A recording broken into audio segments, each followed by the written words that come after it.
Vamos começar então, né? Boa tarde, sejam bem-vindos à mesa redonda sobre oportunidades e desafios para a aplicação da inteligência artificial na saúde. Eu me chamo Samira França, atualmente eu sou responsável pela unidade de gestão da inovação tecnológica em saúde do Hospital Universitário de Brasília e hoje estou aqui também como representante da comissão organizadora da nossa jornada científica. Essa mesa redonda, ela faz parte da programação da nossa 21ª Jornada Científica do HUB. Esse é um evento anual que o hospital faz, né, e que começou ontem, ele vai até quinta-feira, de forma online, totalmente gratuita, e as inscrições para as demais atividades e palestras, né, continuam abertas e podem ser realizadas pelo link que a gente vai disponibilizar já já aqui no chat. Então, aproveitem para assistir também os vídeos das apresentações dos trabalhos que foram inscritos aqui na jornada e que também vai ficar disponível aqui no chat. O nosso objetivo aqui hoje com essa mesa é conversar um pouquinho sobre alguns conceitos e também alguns exemplos de como a inteligência artificial pode ser usada nas práticas de cuidado, de gestão, de ensino e de pesquisa em saúde. Esse é um tema que tem sido bastante discutido no nosso campo da saúde, mas nós percebemos que ainda existem muitos mitos e até dúvidas sobre o que é a inteligência artificial e o que ela pode fazer para melhorar a experiência do paciente, otimizar o trabalho dos profissionais e também dos gestores de saúde. Embora já tenha se tornado senso comum dizer que a tecnologia da informação já é parte da nossa rotina, poucas pessoas entendem de fato como é que ela funciona, e isso acaba criando muitas vezes uma série de medos, de preconceitos, de barreiras que podem acabar nos impedindo de aproveitar todo o potencial e o valor que a ciência de dados pode agregar aos nossos serviços na área da saúde. Então, foi pensando nisso que, recentemente, nós aqui do HUB começamos a nos aproximar de professores e grupos da Universidade de Brasília que desenvolvem projetos envolvendo ciência de dados e inteligência artificial, e nós decidimos, então, convidar alguns deles para tentar desmistificar um pouco esse assunto e estimular cada vez mais o desenvolvimento de novos projetos e de parcerias nessa área. Então, desde já eu quero agradecer muito, né, a professora Milene, ao professor Fabrício por aceitarem o nosso convite, e especialmente ao Cristiano, que foi quem nos ajudou a articular essa mesa, e dizer para vocês que é um prazer imenso ter vocês aqui conosco hoje. Essa mesa, ela vai até às 17h30, então cada convidado tem de 15 a 20 minutos para fazer sua apresentação e ao final nós vamos abrir então para discussão com a participação da plateia. Então quem está nos assistindo pode enviar comentários e perguntas aqui pelo chat do Teams ao longo das apresentações, ou então se ao final alguém quiser perguntar diretamente para os convidados, basta usar esse recursozinho, né, de levantar a mão e aí então a gente passa a palavra para vocês poderem participar aqui com a gente também. Eu só peço que, ao longo das apresentações, quem estiver nos assistindo mantenha a câmera e o microfone sempre desligados para a gente não atrapalhar as apresentações. Então, para começar, nós vamos ouvir o Cristiano Jacques Miosso, que é professor adjunto da Universidade de Brasília, no campus Gama, desde 2011. Ele é doutor em Engenharia Elétrica e de Computação pela Universidade do Texas, em El Paso. Possui ainda o mestrado em Engenharia Elétrica pela UNB. E ele se graduou por essa mesma universidade em 99, quando recebeu o prêmio de melhor aluno de graduação do Departamento de Engenharia Elétrica. As suas áreas de interesse incluem processamento estatístico de sinais, compressive sensing, ressonância magnética, processos estocásticos e teoria de comunicação digital. Pelo seu trabalho de doutoramento, ele recebeu em 2011 o prêmio de melhor aluno de doutorado do Departamento de Engenharia Elétrica e de Computação, da UTEP, e o prêmio de melhor tese de doutorado desse mesmo departamento, além do prêmio de melhor tese de doutorado de toda a UTEP, incluindo todas as áreas de ciências exatas e ciências da saúde. Foi coordenador do programa de pós-graduação em engenharia biomédica do campus Gama da UNB entre 2016 e 2017. Cristiano, muito obrigada pela sua participação aqui desde já e a palavra está contigo. Muito obrigado, Samira. É um prazer estar aqui. Vocês veem a minha tela? Ainda não. Ainda não. Vou compartilhar aqui.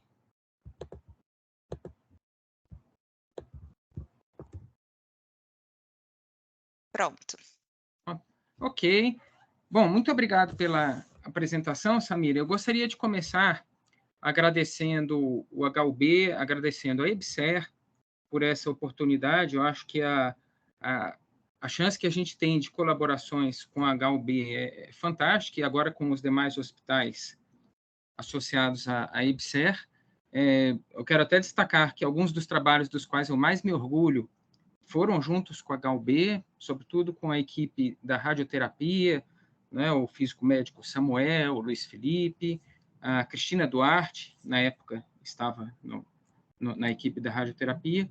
Então, é uma grande satisfação ter essa oportunidade de atuar nessa linha e vejo que esse é um momento realmente de estabelecermos um laço, pensando inclusive nas aplicações de inteligência artificial, que tem um potencial enorme dentro da área de saúde, dentro da área de engenharia biomédica. E o meu foco aqui hoje, o foco dos meus colegas também, é justamente nessa linha. Então, agradeço também a participação dos professores Fabiano e da professora Milene, que são meus colaboradores nessas pesquisas envolvendo aprendizagem de máquina, inteligência artificial. Vou comentar um pouquinho sobre esses conceitos.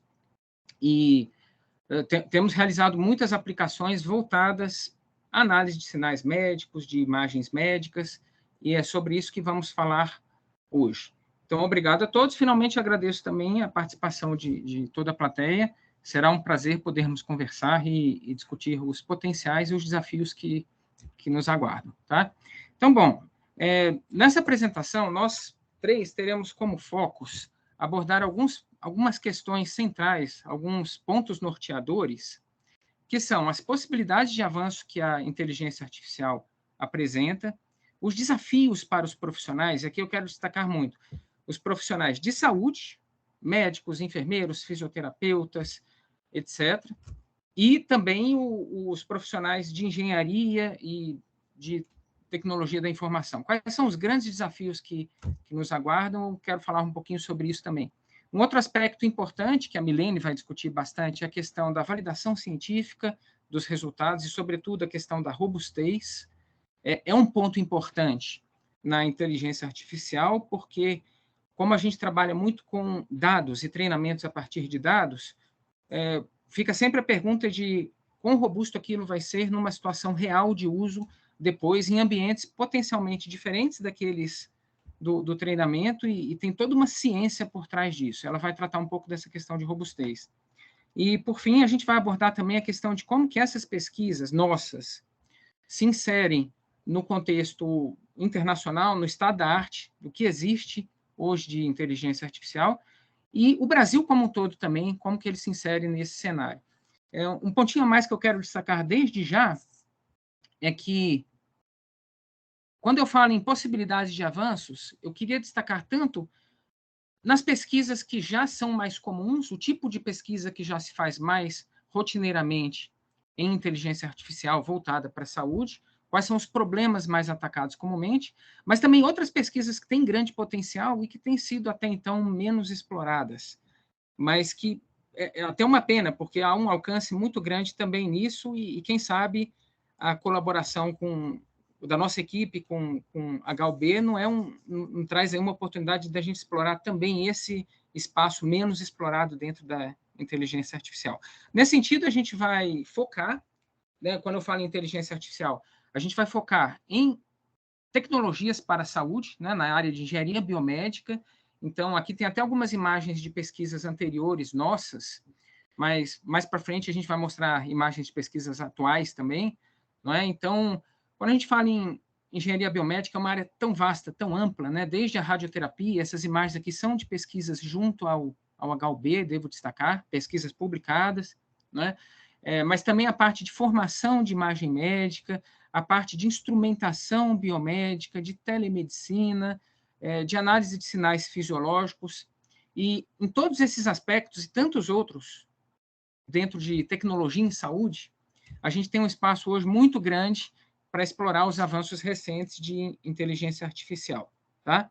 Então, teremos os três apresentadores, eu, Cristiano, depois a professora Milene e o professor Fabiano. O foco da minha parte vai ser eu falar, primeiro, de oportunidades e desafios em geral, os focos das nossas pesquisas dentro dessa área, o que a gente já tem feito e que a gente pretende fazer em breve. Inclusive, eu vou falar de algumas pesquisas em andamento. Aqui eu não serei muito técnico sobre cada pesquisa, eu citarei alguns exemplos e será um prazer discutir com quem tiver interesse depois a parte mais técnica, né? E discutir também com vocês e pegar de vocês onde que a gente poderia expandir isso. E depois a Milene discutirá a validação desses modelos que a gente desenvolve, a questão de robustez, como é que eles se sobressaem depois em condições um pouco mais adversas ou muito mais adversas, isso é avaliado.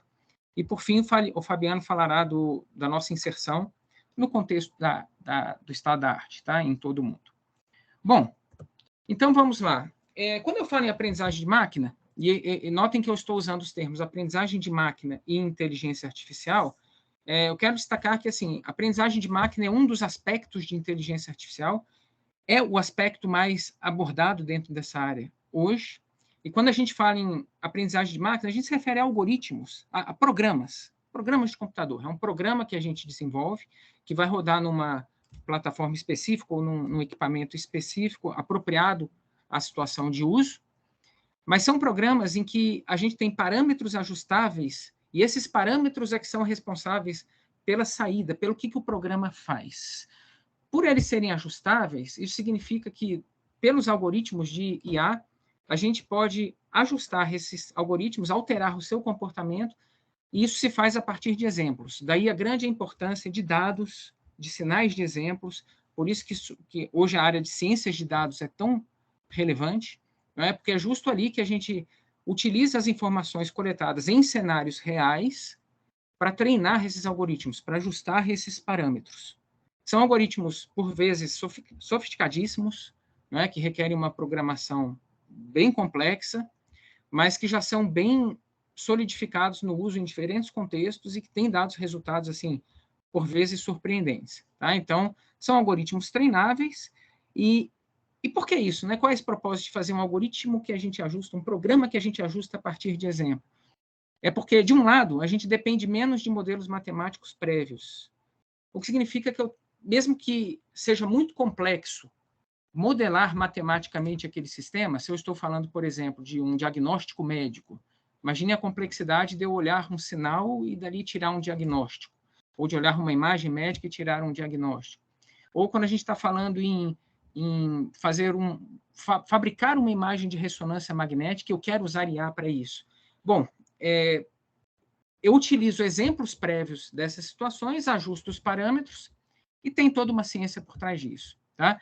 Então, eu dependo menos de modelos matemáticos prévios, e isso pode dar a impressão de que quem faz a inteligência artificial ali está um pouco que fugindo de entender bem o problema primeiro. Isso é um risco que pode acontecer, até um risco de uma certa estagnação de uma área, quando a gente começa a aplicar aprendizagem de máquina, e a máquina que fica responsável por levantar os modelos, mas, ao contrário, eu vejo também como uma grande oportunidade de descobertas.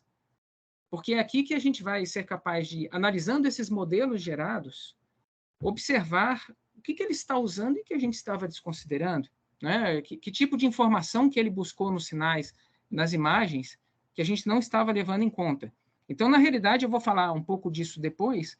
Aqui existe uma grande possibilidade de descobertas quando o engenheiro, o cientista da computação, o especialista em inteligência artificial se unem à equipe de saúde, aos profissionais de saúde, para analisar o que esses modelos estão efetivamente fazendo.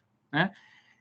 Bom, e eu dependo muito mais agora de dados do que antes do uso desse tipo de algoritmo, porque são os dados que vão sintonizar, que vão ajustar esses parâmetros. Né? E depende também mais de recursos computacionais, a parte de os computadores que eu utilizo para rodar esses programas, sobretudo a fase de treinamento, são computadores, às vezes, bem mais avançados do que a gente precisaria usar na construção e no uso de um modelo mais tradicional, por um caminho que não é via treinamento, esse tipo de treinamento. Tá?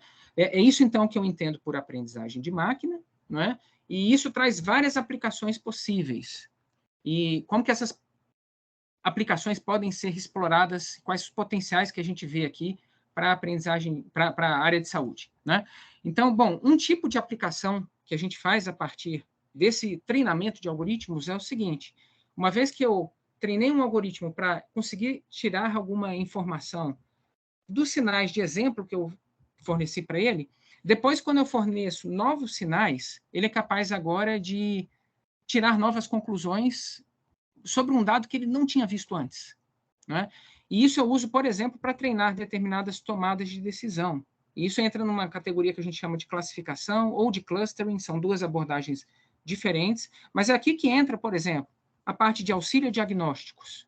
Eu pegar uma imagem e levantar um possível diagnóstico, por exemplo, de um tumor, ou de um trauma, ou de uma alteração não maligna, mas que ainda assim requeira todo um cuidado. Então, essa parte de diagnóstico, né, também a partir de dados, não só imagens, mas de dados clínicos. Foram feitas várias medidas daquele paciente, várias coletas, às vezes sinais bioelétricos, eletroencefalograma, eletrocardiograma, eletromiograma. Então, a partir desses sinais, eu querer tomar um diagnóstico que, é claro, é um auxílio, né? O profissional de saúde precisa analisar aquela conclusão, mas aquilo pode acelerar o processo, pode facilitar uma primeira atitude diante de dados previamente analisados. Tá? Além disso, detecção de alterações específicas ou não específicas a determinadas doenças. Então, pacientes que têm alguma doença e a gente começa a perceber que tipo de alteração aquilo gerou nos sinais, que tipo de alteração aquilo gerou nas imagens. E isso daqui também é um potencial para descobertas, né? A gente descobrir as alterações que estão associadas de forma específica ou não a determinadas doenças. Planejamentos terapêuticos. A partir das coletas de dados, a gente começar a encaminhar qual é o melhor tratamento na sequência. E aqui eu falo até mesmo, por exemplo, de um tratamento radioterapêutico a partir de imagens pré-coletadas de tomografia, por exemplo. E encaminhamento de internações. Será que se eu analisar o laudo mesmo, um prontuário do paciente, as coletas que foram feitas na entrada, quando ele chegou ao hospital, será que aquilo ali não pode auxiliar num processo de decidir o encaminhamento a ser dado em termos de internação ou não daquele paciente? Bom, a pesquisa muito forte já em engenharia biomédica sobre todos esses aspectos que eu citei, não é? Mas há outros tipos de aplicação. Além dessas tomadas de decisão mais diretas, eu poderia falar em avaliações numéricas, que puxa mais para o lado da regressão dentro da aprendizagem de máquina, em que, em vez de tomar uma decisão daquela natureza, eu falo, na realidade, em medidas fisiológicas. Eu analiso alguns dados do paciente e começo a estimar outras medidas fisiológicas. Por quê? Porque esses dados são correlatos. Há correlação entre eles, há vários tipos de dependência entre eles que pode ser aprendida e explorada por esses algoritmos. Aqui eu falo, por exemplo, de um exemplo que eu vou mostrar daqui a pouquinho, em que nós medimos sinais de eletrocardiografia, o ECG, e medimos simultaneamente o PPG, a fotoplatismografia, e a gente consegue, a partir daí, estimar com uma boa acurácia, uma boa precisão e especificidade, uma faixa de pressão em que se encontra aquele paciente naquele momento, faixa de pressão sanguínea. Tá? Então, é esse exemplo que eu coloco aqui e vou mostrar daqui a pouquinho. E, além disso, geração de visualizações e representações da informação. Não é só dar um diagnóstico, mas se eu coleto um monte de informações daquele paciente, às vezes é até difícil entender aqueles dados todos. É difícil tentar visualizar o que está acontecendo. E aí surgem várias possibilidades de visualizações. Bom, o caso mais óbvio é a parte da própria geração de uma imagem médica, que entra nesse campo. Então, a geração de uma imagem de MRI, de uma imagem de CT, de uma imagem de PET, por exemplo, já há pesquisa também na área de inteligência artificial voltada a isso. Pois bem, se a gente faz esse tipo de pesquisa, isso já está bem avançado, fica a pergunta, como que é a abordagem para eu tratar os dados e colocar isso nos algoritmos? Como que é a lógica da interação do profissional de saúde, que eu coloco aqui, e do profissional de engenharia e de computação? Bom, há dois paradigmas principais. Um deles, que é assim, o que requer menos esforço computacional e uma maior ação dos profissionais de saúde no começo, e aqui que a gente depende demais, esse é um dos pontos, melhor dizendo, em que a gente depende demais dos profissionais de saúde, é aquele em que a gente primeiro coleta os dados, extrai a informação deles, e a informação que a gente já extraiu, já com um processamento, já com um entendimento do tipo de informação que existe ali, aí a gente joga isso para o algoritmo de aprendizagem de máquina. Então, aqui a gente já tem que, de cara, fazer uma modelagem do sinal ou da imagem. Por exemplo, se um médico está procurando, numa imagem de tomografia, a possível ocorrência de eventos críticos, de hemorragias ou de tumores, ele pode, nesse momento, ele descreve para a gente qual é o tipo de alteração, ele dá exemplos, ele mostra os casos extremos que ele já observou, e a gente começa a observar como que a gente pode quantificar essas alterações e programar um algoritmo para extrair números daquelas imagens ou daqueles sinais, e esses números vão depois alimentar a aprendizagem de máquina propriamente dita, a inteligência artificial propriamente dita. Então, é um primeiro paradigma que envolve uma extração de característica prévia programada à parte. Tá? Uma outra abordagem é eu contar com a aprendizagem de máquina para ela própria extrair as características. Então, assim, eu não vou mais fazer um algoritmo à parte antes, e eu vou usar um modelo muito mais complexo, tipicamente, e que vai requerer um esforço computacional muito maior, e ele é que vai aprender a analisar aquelas imagens e aqueles sinais. Então, aqui, uma necessidade ainda maior de recursos computacionais, mas eu quero enfatizar, isso não significa que o nosso entendimento dos sinais e das imagens, tanto do ponto de vista de processamento de sinais, por exemplo, como do ponto de vista da saúde, de entender aquelas imagens, entender aquelas alterações, entender as medidas fisiológicas, isso não é diminuída, essa importância. Pelo contrário, né, aqui a gente corre um risco muito grande de começar a tirar conclusões erradas se o modelo não foi bem desenvolvido. O que a gente fez, a princípio, pelo menos, muito às cegas. Né? Então, aqui que o profissional de saúde vai ajudar em analisar os resultados, entender os resultados, eles estão fazendo sentido? Eles estão representando a condição de uso real? Ou aquele resultado artificial que apareceu ali é por um erro no tipo de conclusão daquele modelo, por um treinamento enviesado? Então, aqui existe um risco disso acontecer, e a nossa importância está em garantir a qualidade dos dados que são usados para o treinamento, garantir que eles representam as situações reais que o profissional de saúde vai encontrar no dia a dia, e não uma condição artificial que naquele momento vai dar uma coisa, mas que aquilo não se generaliza depois num uso mais realista. Né? E no final das contas, a gente analisar se o modelo faz sentido, as conclusões estão bem encaminhadas. Né? Então, aqui eu diria que a dependência do profissional de saúde é até mais espalhada ao longo do processo, desde a aquisição dos sinais, como a avaliação dos primeiros resultados do sistema, como depois colocar aquilo em prática e ver se aquilo realmente se generalizou. Tá? Então, nesse sentido, aqui eu destaco a atuação dos profissionais.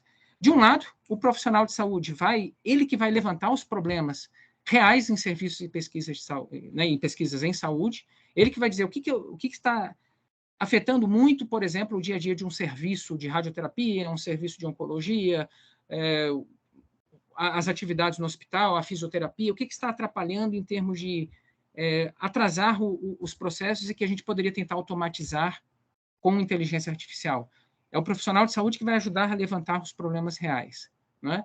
Por outro lado, em resposta a isso, cabe ao profissional de engenharia especificar os modelos de aprendizagem de máquina, ML, tá? Aprendizagem de máquina, machine learning, ou os modelos de IA. Bom, um outro aspecto é o profissional de saúde, ele que vai ajudar a entender, sobretudo naquela primeira abordagem, quais os aspectos e características relevantes dos sinais que a gente quer analisar. E, em resposta a isso, a gente vai implementar algoritmos de processamento de sinais e imagens, extraindo essas informações. Não é? De outro lado, o profissional de saúde vai implementar o que essas soluções de IA fornecem. Ele vai colocar aquilo na prática, em cenários realistas, então fazendo os diagnósticos, as intervenções, todas as implementações. Não é? Implementações essas que vêm nos algoritmos, arquiteturas de hardware e software desenvolvidos por nós, pelos engenheiros. Né? E, finalmente, um aspecto que cabe aos dois é a responsabilidade de todos nós e que nós não conseguimos, não temos a menor chance de fazer sozinhos. Uma avaliação realista de desempenho. Como é que aquilo funciona na prática, no dia a dia do profissional de saúde. Aqui que o profissional de saúde vai encarar o uso daquela ferramenta na sua área e nos dizer, né, se aquilo, na prática, está surtindo o efeito desejado ou que tipo de encaminhamento que a gente deve dar, portanto. Tá certo? Bom, eu queria só dar alguns exemplos aqui, bem rapidamente, dessas pesquisas, do que a gente está buscando, e falando aqui dos desafios que a gente está encontrando, né, e o que está... e também dos potenciais, o que a gente acredita que isso aqui vai levar daqui a poucos anos, ou uma questão de meses, na realidade, e que ainda está faltando a gente desenvolver. Né? Esse é um exemplo de uma pesquisa, na verdade eu coloquei aqui 2 aplicações, e foram 2 trabalhos de mestrado, tá, no meu programa, em que a gente analisou sinais de eletrocardiografia, um ECG aqui à esquerda, aqui à direita um sinal de fotopletismografia. E o que acontece? Esses sinais eles têm vários picos, que eu marquei aqui. Esses picos foram determinados por algoritmos já automatizados. Tá? Não são aqui ainda algoritmos de aprendizagem de máquina, de inteligência artificial. Aqui ainda foram algoritmos mais clássicos, já conhecidos há mais tempo, mas a gente localizou esses picos. E o que acontece? A alteração, as proporções entre os tempos em que acontecem esses picos, as proporções, os atrasos entre um sinal e outro que são observados, eles dependem, eles têm uma correlação muito forte com a pressão sanguínea, por exemplo. Além disso, a gente sabe que esses dois sinais, e particularmente o primeiro eu explorei mais nesse outro sentido, ele sofre alterações em portadores de diabetes ou de síndrome metabólica. E, no caso, eu explorei bastante a síndrome metabólica com uma aluna de mestrado, né? E a gente viu que nos portadores dessa síndrome, por exemplo, há proporções estatisticamente diferentes entre esses intervalos, entre esses picos. Bom, a gente explorou, então, a aprendizagem de máquina. De um lado, a gente extraiu características e jogou num classificador. Não vou entrar em detalhe na parte técnica, mas ele aprende a separar, por exemplo, nas duas aplicações, de um lado, níveis de pressão, uma pressão alta de uma pressão considerada normal naquele momento, por exemplo, e também os portadores de síndrome daqueles participantes que não foram diagnosticados com a síndrome metabólica. Tá? Então, isso daqui foi um exemplo da primeira abordagem. Depois a gente atacou com a segunda abordagem, em que a gente jogou o sinal inteiro para um classificador e ele aprendeu a separar os exemplos. E a gente obteve resultados bem interessantes. Uma coisa que a gente pode explorar ainda é, inclusive, assim, como é que a gente transforma isso numa medição de pressão instantânea. Não só eu dizer se o paciente, naquele momento, apresenta uma pressão acima do normal ou uma pressão considerada normal, mas sim dizer qual é a pressão em milímetros de mercúrio, por exemplo. Tá? Para isso, a gente já percebeu que vai precisar de muito mais dados, de muito mais sinais e uma análise mais pesada. Tá? Aqui é o exemplo de eu jogando direto numa rede neural, tá? Naquela segunda abordagem que eu jogo um sinal inteiro para ele. No caso da síndrome metabólica, eu coloquei só o ECG. No caso da análise de pressão, eu coloquei os dois sinais, então a gente treinou o sistema com os dois sinais, e foram resultados bem interessantes, tá? Já publicados. Quem tiver interesse, eu passo depois os trabalhos. Né? Uma terceira aplicação é na parte de diagnósticos de imagens. Eu vou passar bem rápido esse exemplo, é um exemplo bem interessante, em que a gente quantificou algumas alterações anatômicas associadas à esquizofrenia. O Fabiano participa também bem intensamente nesse projeto. Nós fizemos já várias abordagens diferentes, não é? Então, a essência há várias proporções num corte, por exemplo, aqui é um corte axial de um cérebro, a gente analisou vários slices e relacionou essas proporções do cérebro com a ocorrência de esquizofrenia. Notem que o uso da inteligência artificial aqui pode até ajudar a gente a descobrir que alterações que vão aparecer e que não estavam mapeadas ainda na literatura.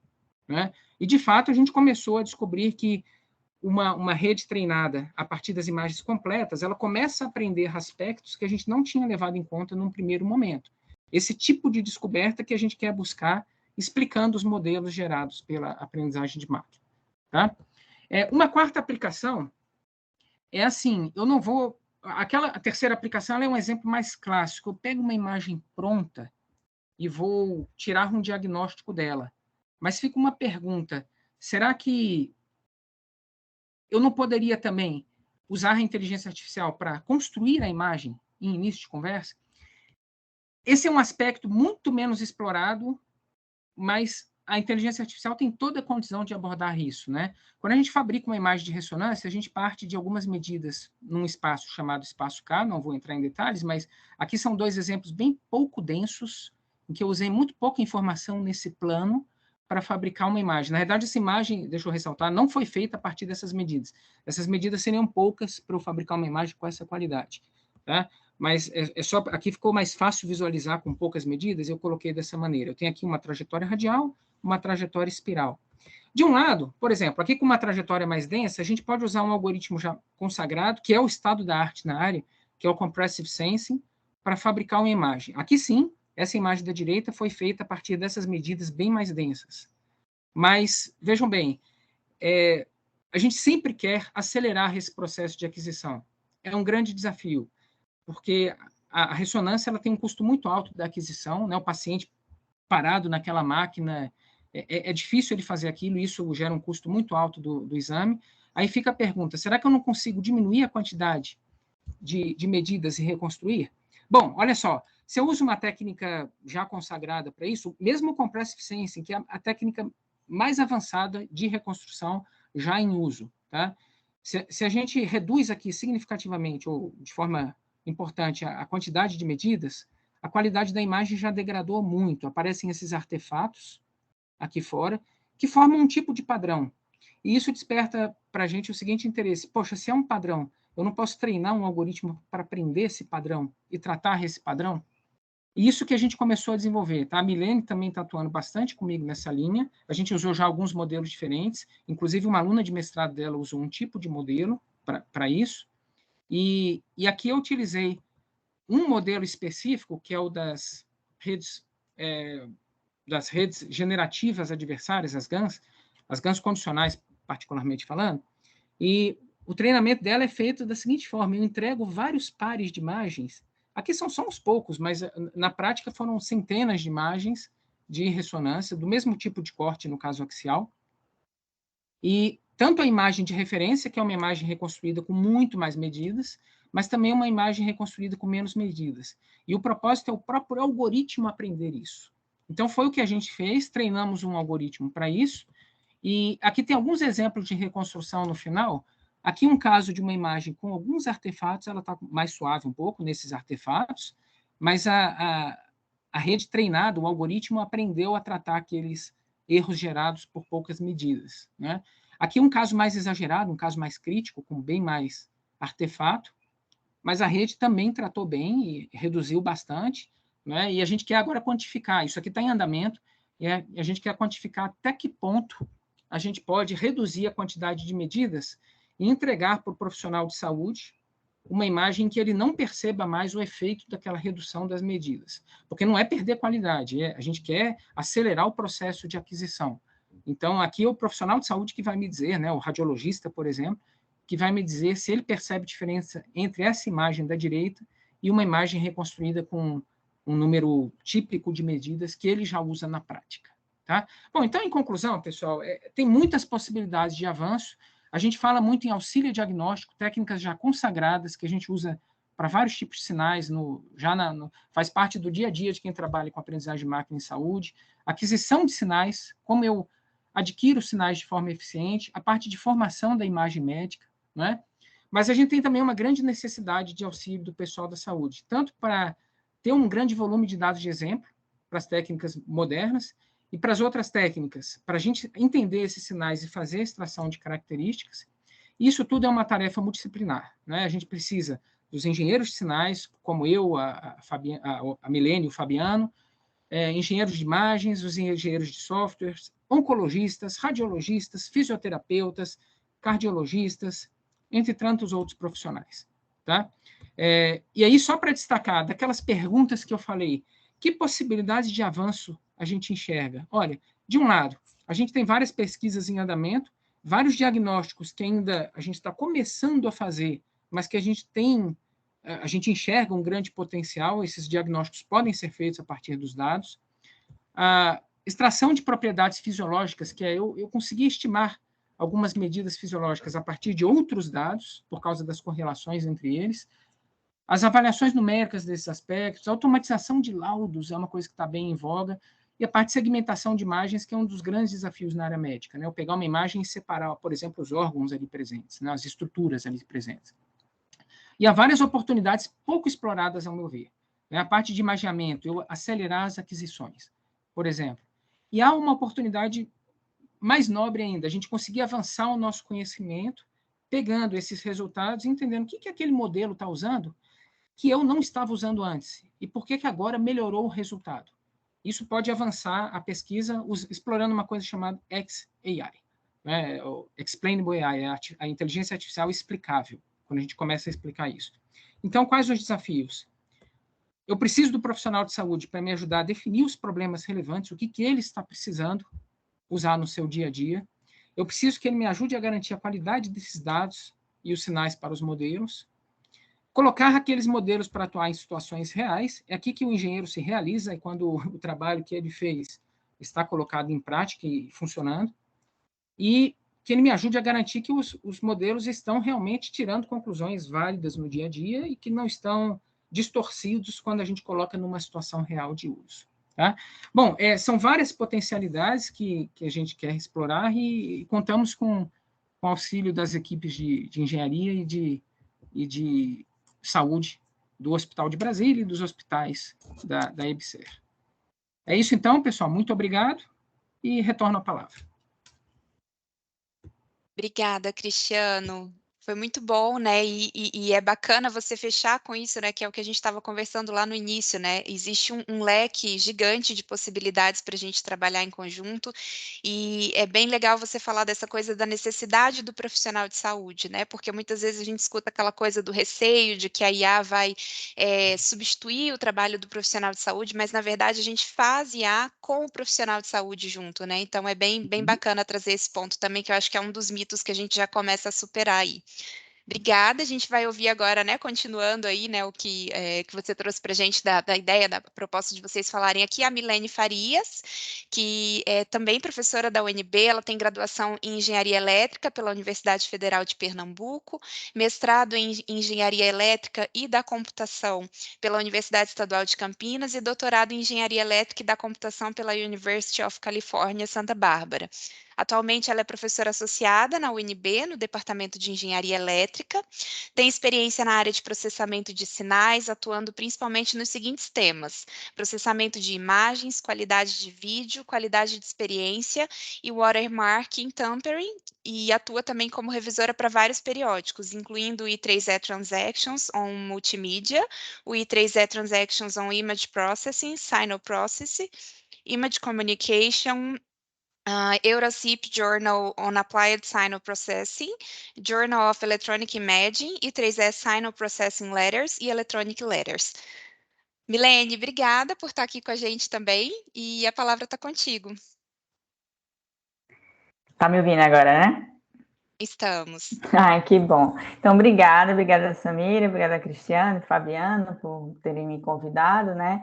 Então, eu fiz uma apresentação que eu tentei pegar, assim, um exemplo pequeno de um trabalho que a gente fez e tentar explorar algumas das dificuldades que a gente enfrenta nesse trabalho. Então, vou fazer algumas poucas definições no meio do caminho e, vamos dizer assim, para que vocês possam entender mais ou menos, eu diria até como é que seria, vamos dizer, o pipeline, ou seja, como é que o processo seria de você escolher um trabalho e você passar por cada uma dessas etapas. Deixa eu só aqui. Pronto, muito bem. Então, esse trabalho que a gente fez, na verdade, é um trabalho de detecção de tumores, né, cerebrais. Então, utilizando imagens de ressonância magnética. E digamos assim, como eu estou falando, isso aqui é um exemplo de uma possível aplicação. Então, digamos assim que o algoritmo da gente, a caixa preta dele, vai dizer se tem um tumor ou não tem um tumor. Então, só alguns exemplos. Por que é importante isso? Aí eu estou roubando aqui esse gráfico muito interessante que mostra justamente a taxa de sobrevivência com, vamos dizer assim, com justamente os anos que, vamos dizer, o tumor tenha sido descoberto. Então, uma descoberta precoce desse tumor implica, vamos dizer, uma sobrevivência maior. Isso realmente eu não preciso nem falar, vocês sabem mais do que eu sobre isso. Mas essa é a nossa motivação em tentar, às vezes, identificar um tumor que talvez não esteja ainda, chamar a atenção, talvez, do médico para esse tipo de exame especificamente.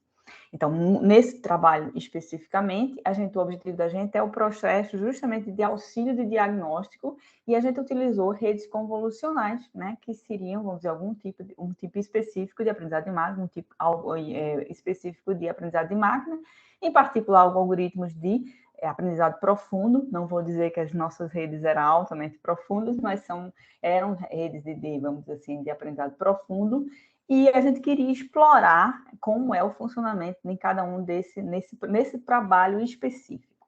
Entretanto, a gente tanto queria explorar por exemplo, qual o desempenho de arquiteturas populares, vamos dizer, as arquiteturas, eu vou mostrar 3 exemplos para vocês, nada fora vamos dizer assim, do que é utilizado em aprendizado de máquina, mas a gente também queria, sim, se tratando de ressonância magnética, pensar o seguinte, nossa, quando eu vou coletar aquele exame, é possível que esse sinal venha com defeitos, venha com problemas de captura, que é um pouco o que o Cristiano estava falando, e aí o que isso significa para o meu algoritmo, né, que não, vamos dizer assim, que não recebeu, vamos dizer, essa imagem assim super limpinha, como é que eu estou mostrando aqui. Então, esse era o interesse. E se vamos supor que eu tenha, vamos dizer, eu vou usar um termo aqui meio estranho, mas vamos dizer que eu tenho que fazer um teste um pouco apressado e que o resultado não seja muito bom. Será que eu posso colocar um outro algoritmo que eu estou chamando aqui de mitigação dessas degradações de forma que ele possa eliminar esses defeitos e só então eu adicionar? Então, esse é vamos dizer assim, o objetivo da gente para usar isso. Para usar esse algoritmo. Bem, antes dessa, a Samira falou um pouquinho, né, essa mistificação da inteligência artificial, então eu resolvi colocar esse gráfico aqui. Eu peço desculpas por ele estar em inglês, mas esse é de um livro muito pequenininho, de aprendizado de máquina, que não é um livro muito técnico, é um livro muito prático, mas eu achei interessante porque é preciso lembrar que esses algoritmos, eles não são mágica, eles são algoritmos, na verdade, estatísticos e matemáticos que tentam otimizar um problema, é isso que a gente está falando. Então, ele tem uma camada, ele tem um bloquinho que, vamos dizer assim, que tenta formar uma primeira função, eu vou falar de forma assim, vamos dizer assim, bem simplificada, e depois você vai, vamos dizer assim, nessas camadas tentando otimizar a predição que ele fez com a predição do que você já tem. Então, daí a importância do banco de dados, porque o banco de dados é que vai dar essa verdade para ele, então vou estar eternamente comparando os dois, utilizando alguma métrica e tentando optimizar esses pesos do algoritmo, vamos colocar assim, colocando de maneira alguma, mas lembra, isso é estatística mais do que tudo. E à medida que eu for achando um valor que eu digo, tá bem perto, tá bem legal, é esse o algoritmo, é esse o peso que eu vou usar, é esse o modelo final que eu vou usar.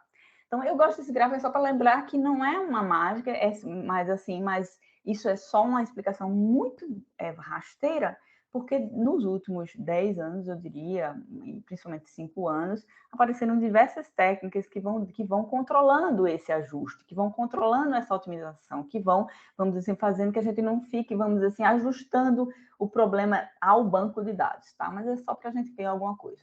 Então, vamos dizer assim, uma rede convolucional, ela segue essa estrutura que eu estou mostrando nessa transparência para vocês. Então, vamos dizer, ela vai pegar a imagem de qualquer coisa, ela vai dividi-la, vamos dizer, em pequenos patches, ou subimagens, pedacinhos, vai passar por uma primeira rede, que a gente chama rede convolucional, aí a gente tem umas camadas que a gente chama de ReLU, e aí a gente tem umas outras camadas que fazem combinações dessas redes, ou seja, tudo uma série de camadas. Mas lembra, apesar de ser um pouco esquisito, e até mesmo para as pessoas entendem, parece às vezes uma brincadeira de bloquinhos e tijolinhos, mas no fundo é lembrar que cada um desses está construindo um modelo matemático, nada mais do que isso.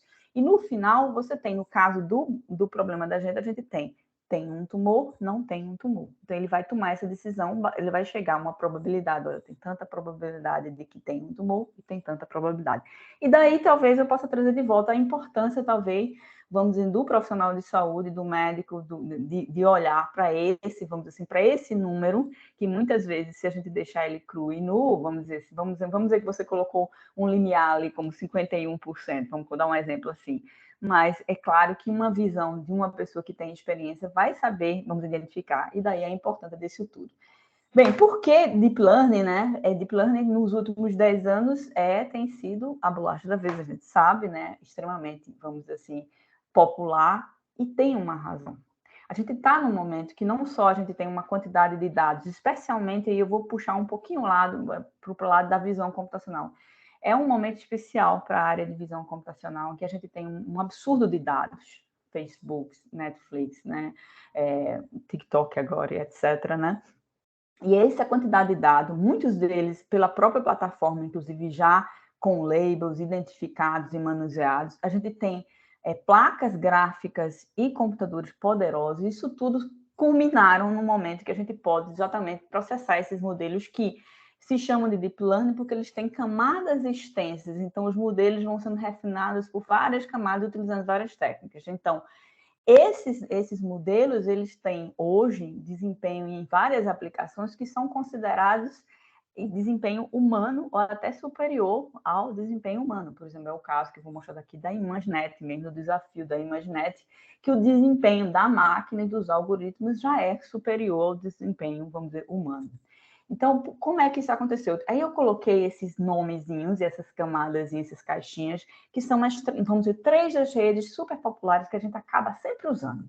Uma é a mais simples, que é a AlexNet. Vocês contarem aquelas caixinhas aqui, vocês vão ver que ela não é pequena. Cada um dessas, vamos dizer assim, dessas camadas aqui é uma camada, vamos dizer aqui, otimizada, que é cada uma dessas camadas que eu falei para você, uma convolucional, uma Alex, uma Max Pooling, que vai sendo adiada, mas aí você passa para a VGG e você observa que ela já é maior, o modelo, falando bem, vamos dizer assim, bem, de forma bem simplística, só de olhar da cara você já vê que é um modelo um pouco mais complicado. E a ResNet, que é uma das mais populares e tem um desempenho melhor, além de ser maior, ela tem coisas mais interessantes, como ela faz como esses pulos, né, entre as camadas e faz essa otimização entre camadas que são bem interessantes. Então, observe, são 3 camadas, 3 modelos bem simples. E por que eu estou mostrando isso? Essa imagem que eu estou mostrando aqui é um desafio antigo já. Você vai observar, né? Esse a Pascal vamos dizer assim, um desafio de detecção de objetos, é 2007. E aí você vê, com o aparecimento dessas redes, o que a gente está vendo aqui é justamente vamos dizer, a porcentagem dos objetos que ele vai detectando, né? Vamos dizer assim, vamos dizer, a acurácia, se você quiser. Então, à medida que esse gráfico está mostrando, esse primeiro barrinha é uma barrinha que corresponde a uma rede, que a gente chama de feature engineer, né? Ou seja, uma técnica que não é exatamente CNN, nem muito menos deep learning, aprendizado profundo. É uma rede, vamos dizer assim, rasa, né? E à medida que você vai passando para a AlexNet com 8 camadas, ou para a VGG com 16 camadas, e até com a ResNet, você vê o desempenho subir aqui de forma bem, vamos dizer assim, bem interessante. E aí eu falei para vocês da ImageNet. A ImageNet, eu acho que foi quando a ImageNet começou, quando o desafio da ImageNet foi quebrado, e foi, né, vamos dizer assim, porque o que acontece com a ImageNet, o desafio não vale mais a pena. A ImageNet é um conjunto de dados com vários tipos de imagens, e que essas imagens estão classificadas. Então, tem um cachorro, aí está do lado escrito uma caixinha com cachorro, aí tem, vamos dizer, uma pessoa, tem uma bicicleta, então são mais de 2.000 classes de objetos, e o objetivo do algoritmo é identificar os objetos nessas milhares de imagens. Então, o que a gente está vendo aqui é justamente ao contrário, é o erro. E se vocês observarem, a ResNet, que eu acabei de falar para vocês, tem um erro aí abaixo de 4%. Esse é um erro menor do que um erro de um ser humano, tá? Analisando essas imagens. Então, essa rede, se considera que esse desafio foi-se, acabou, não faz mais sentido, né? Então, é interessante, por que eu coloco isso, né? Porque eu vamos dizer assim, mostro isso, né? O quanto a gente está, em termos hoje de aprendizado de máquina, e como a gente realmente, com essas camadas, as diversas técnicas vieram com o aprendizado profundo, trouxeram ganhos para a gente, né? E que elas só puderam, a gente só pode estar aqui nesse momento por causa dos ganhos, das técnicas, mas também por causa dos bancos de dados e das técnicas, vamos dizer assim, do hardware que foi desenvolvido simultaneamente. Então, eu achei que isso era interessante. Então, voltando um pouquinho, né, para a área médica, eu sei que eu divergi um pouquinho, né? Eu vou mostrar um exemplo aqui que a gente tem trabalhado, que é com um tipo de banco de dados. Então, eu vou focar bem especificamente nesse tumor, nesse banco de dados, desse vazio, que é o BRATS, né? E aqui a gente vê imagens com ou sem câncer, né? Então, o objetivo da gente aqui é identificar, tem tumor? Não tem tumor, né? Então, aqui a gente tem, você veja que a ordem aqui de imagens são 8.000 imagens. Isso não é considerado necessariamente vamos dizer assim, um banco de dados muito grande que permita um treinamento profundo, tá? Então, a gente tem que realmente, quando vai analisar isso, tem que se utilizar diversas técnicas. Esse é o primeiro comentário que eu tenho que fazer. O banco de dados, para a gente, boa parte dessas técnicas, são bancos de dados que não atendem, vamos dizer, o deep learning precisaria de, vamos dizer assim, nas centenas de milhares, que a gente não vai conseguir isso assim tão facilmente. Aí eu queria só explicar, para vocês entenderem os resultados, eu queria explicar um pouquinho como é que a gente mede, vamos dizer assim, vamos dizer, um algoritmo de classificação. Então, ele vai dizer, tem tumor, não tem tumor. Se tem tumor e, de fato, aquela imagem tinha tumor, a gente chama isso de um verdadeiro positivo. Se eu digo que tem tumor e não tem tumor, né, realmente, então é um falso positivo. Então, aqui já deu para entender, né, o que é que eu estou falando. Então, vamos fazer o contrário. Se eu digo que não tem tumor e tem tumor, é um falso negativo. Se eu digo que tem tumor e, na verdade, não tem, é um falso positivo. Então, é isso que a gente quer. O que a gente quer? A gente quer, vamos dizer, que a maioria dos números são falsos, que sejam verdadeiro negativo e verdadeiro positivo. Essa diagonal é o que a gente está procurando. Estou chamando isso, então, de TP e TDN. Então, por que é que eu estou parando e explicando isso? As métricas que a gente usa especificamente, uma delas é a acurácia. Eu sei que tem uma discussão desse termo em português, muita gente não gosta desse termo, mas eu vou manter só para a gente manter. Então, você observe, né, que aqui eu estou pegando, vamos dizer, os verdadeiros e estou dividindo por todos os casos aqui. Isso é a acurácia. E aí eu tenho variações dessa métrica, eu queria chamar a atenção aqui para essa F1. Essa F1, ela tem vamos dizer assim, tem uma aceitação bastante interessante, porque ela é a combinação dessas duas, da Precision e da Recall, né, que são bem interessantes.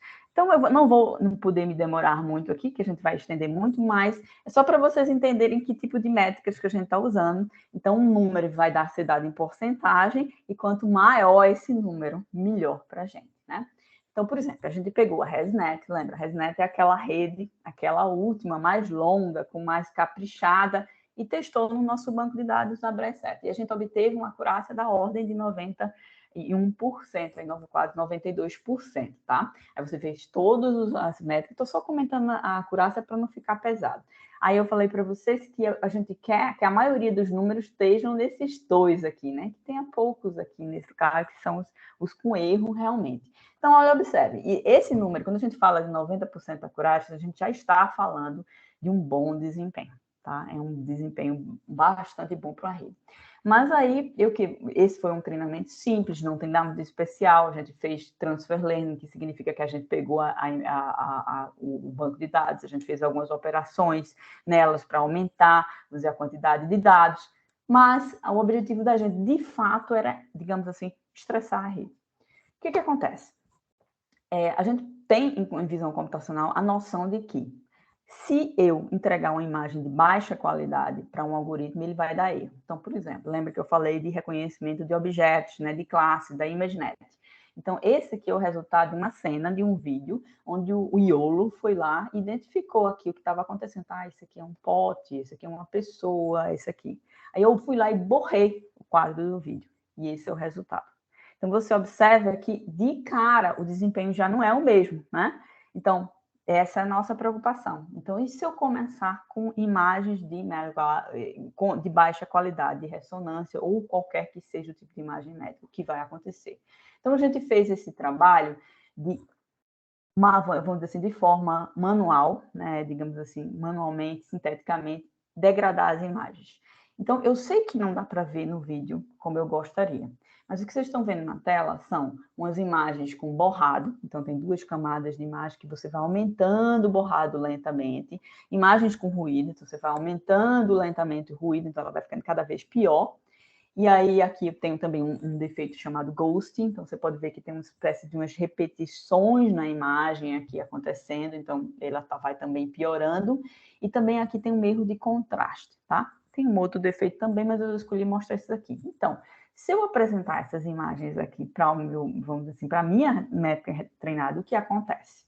E esses gráficos aqui, eu vou me concentrar novamente na acurácia. A acurácia veio o erro aqui. Eu digo a vocês que dessa forma, assim, esse gráfico é real, quantitativamente ele é bom, porque ele está mostrando um erro, vamos dizer, físico entre o sinal, mas para mostrar, vamos dizer, o que está acontecendo, às vezes ele engana um pouco. Eu vou explicar. Como o erro, vocês veem que tem um monte de ponto concentrado aqui. Significa que a gente tem um monte de ponto aqui com um erro bem grande. E o que está acontecendo com esses pontos onde, vamos dizer assim, que a qualidade aqui está pior, que o erro está, né, maior? Vamos dizer assim, houve pelo menos quase 1,1, aqui 10% de queda de desempenho. Tá? Nesse caso, por borrado. Até que não é muito. Por que eu estou dizendo até que não é muito? Olha só o que acontece com ruído, quando eu adiciono ruído. quando eu adiciono ruído, à medida que eu vou adicionando mais e mais ruído, vamos dizer assim, a acurácia, ou seja, quanto que eu estou acertando, chega a cair aqui para quase 50%, que é uma tamanha perda. Então, e a gente está vendo isso para todas as métricas. Se você quiser depois olhar direitinho cada uma dessas métricas de desempenho, você vai ver que isso está acontecendo. Então, esse é com ruído.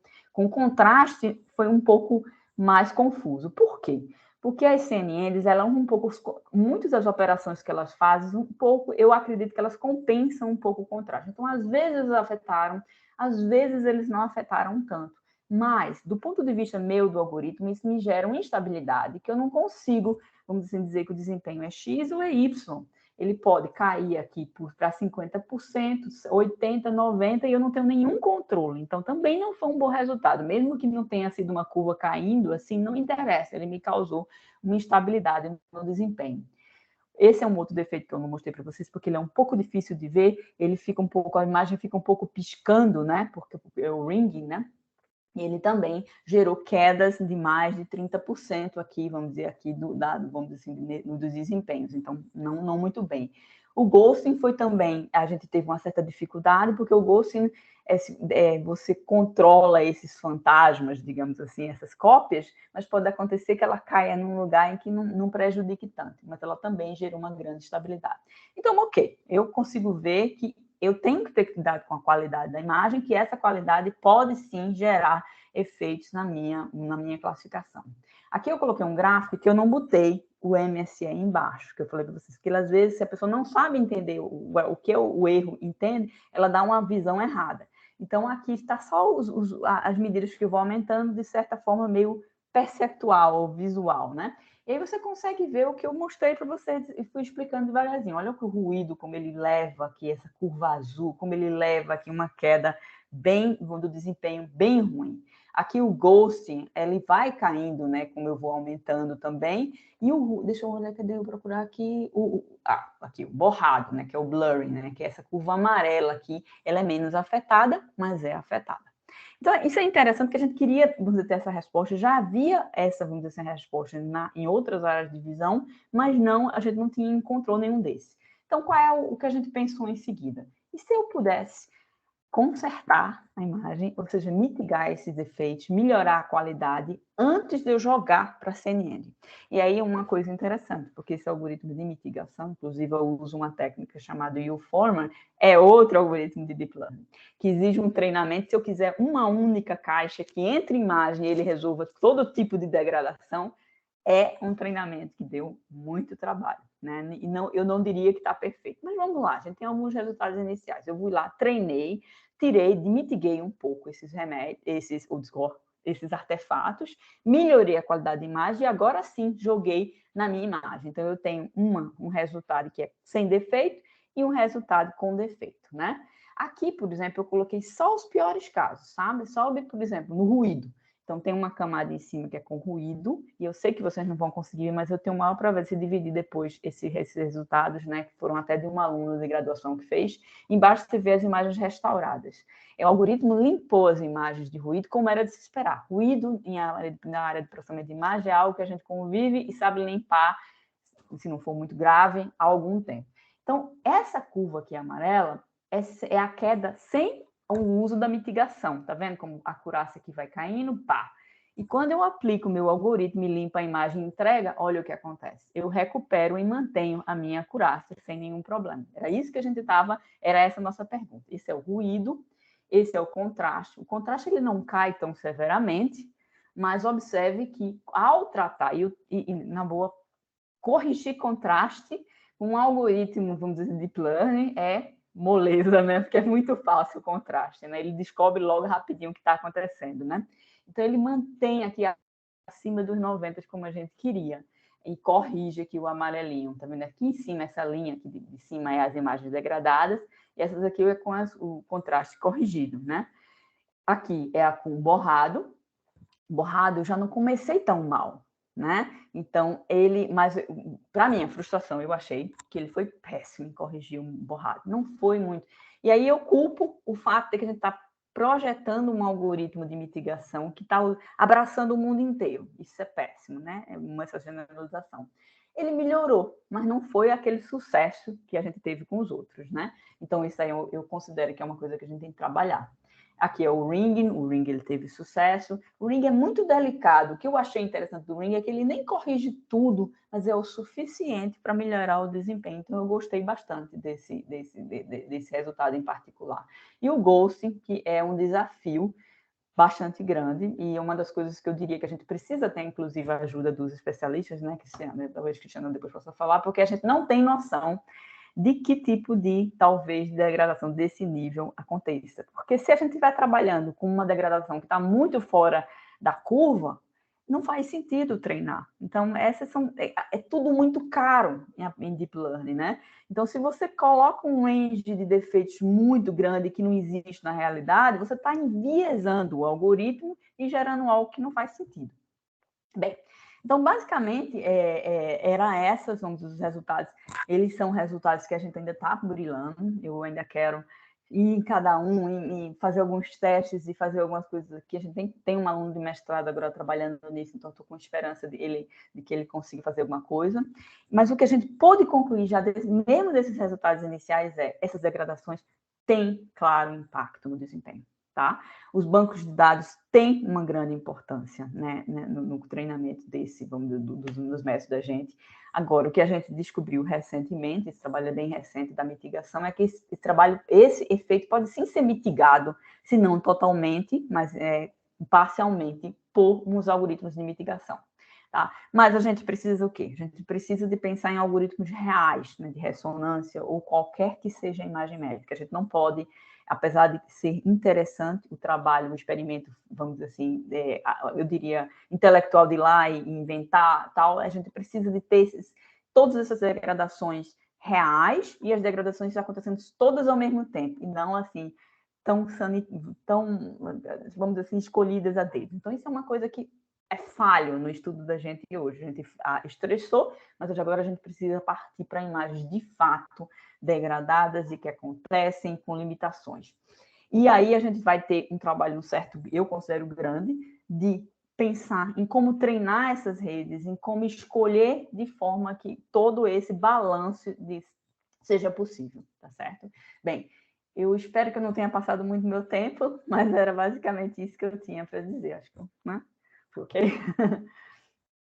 Obrigada, Milene, foi ótimo. Para a gente é todo um conhecimento novo, né? Assim, é um universo que se apresenta para nós aqui do hospital e foi até por isso que a gente quis fazer essa mesa, porque a nossa ideia é que a gente comece a entrar em contato com todo esse universo, até para perceber que a IA não é essa caixa preta, né, que a gente ouve falar tanto, a gente, né, muita gente, eu tenho participado de alguns eventos, principalmente de avaliação de tecnologias em saúde, e a gente percebe alguns profissionais ainda com aquele receio, né, e que fala, eu não sei, IA, porque é uma black box, a gente não sabe o que se passa lá dentro, e na verdade você traz para a gente, né, esses exemplos de que a gente consegue observar muito mais do que parece, a gente consegue medir, assim como aqui nós somos acostumados, né, com a avaliação aí dos testes diagnósticos, né, das nossas tecnologias já mais comuns aqui, e a gente faz essa avaliação de acurácia, especificidade, né, sensibilidade. Então, dentro da IA, a gente tem a possibilidade de fazer as mesmas coisas, né? Então, isso é muito bom, porque é mais um paradigma novo que a gente traz também para enxergar todo esse universo de uma forma com mais confiança, né, também. A gente vai, então, fechar agora com o Fabiano, né? O Fabiano Soares, ele tem graduação em Engenharia de Redes e de Comunicação pela Universidade de Brasília, mestrado em Engenharia Elétrica e doutorado em Engenharia de Sistemas Eletrônicos e de Automação, também pela UNB. Atualmente, ele é professor adjunto da UNB e atua nas áreas de processamento de sinais e imagens, reconhecimento de padrões, modelos estocásticos e engenharia biomédica. Fabiano, obrigada aqui também pela sua participação. A palavra está contigo. Obrigado, Samira. Gostaria de agradecer ao GAUB, o EBSER também, aos colegas Cristiano e Milene, né, pela oportunidade. Eu vou compartilhar aqui com vocês a minha apresentação. Tá dando para ver? Sim. Ok. Bom, em conversa com a Milene e com o professor Cristiano, né, a ideia era eu trazer um pouquinho da noção do estado da arte em inteligência artificial e como é que está o status dessa área, né, em relação a diferentes áreas de conhecimento, e em especial a área de saúde, né? Então, para começar, a maioria dos gráficos que eu vou apresentar aqui saíram ou do AI 100 ou do AI Index, que são dois grupos interdisciplinares, né? Ambos são hospedados em Stanford, né? Stanford University, mas são independentes, apesar de que existe contato entre os grupos, e eles são compostos por representantes da indústria e da área acadêmica, tanto nos Estados Unidos quanto no mundo, né? Então, assim, eles publicam reports, né, no caso do AI 100, e um relatório, no caso do AI Index, bastante complexo, bastante extenso, né? Por exemplo, o AI Index desse ano tem 222 páginas, e o relatório do AI 100 de 2021 tem aproximadamente 100. Então, assim, são documentos que eu considero muito bom para você conhecer a área de inteligência artificial e como é que ela tem penetrado nas diferentes áreas de conhecimento que a gente tem aí. Então, para começar, eu separei aqui uma parte que eu acho que é interessante da gente ver, que é o quanto que tem sido investido no mundo em relação à inteligência artificial em diferentes áreas do mercado. Então, se a gente olhar aqui esse primeiro gráfico, né, a gente tem aqui a área de óleo, né, a área de drones, né, e o quanto que tem sido investido, em especial em inteligência artificial, nessas sub-áreas de conhecimento. Eu separei aqui, destaquei, né, a área médica, né, e healthcare, que vem subindo ali de 2017 até 2021. Né? O gráfico aqui na direita mostra esses valores acumulados ao longo dos anos, né, de 2017 a 2021. E a área médica é a área que no mundo tem maior investimento em inteligência artificial nessa faixa de anos, né, de 2017 a 2021, né, com um investimento aí de 28,92 bilhões de dólares no mundo, né, ao longo desses anos. E se a gente olhar aqui no gráfico da esquerda, a gente percebe que a tendência é de crescimento, né? Ela começou de forma um pouco mais tímida ali em 2017, 2018 e explodiu ali de 2019 em diante, né? O nível de investimento em específico na área de inteligência artificial para a área médica aqui nesses gráficos, né? Esses dois gráficos eu tirei do index desse ano, de 2022, que foi publicado, se eu não me engano, em julho, agosto, alguma coisa assim. Bom, ok. A gente viu a questão de investimento financeiro, né? Isso mostra o interesse de empresas e hospitais, a área particular em especial, mas também a área pública na inteligência artificial para diferentes aplicações. E como é que é a posição do Brasil em relação a isso? Como é que o Brasil se relaciona com a área de inteligência artificial?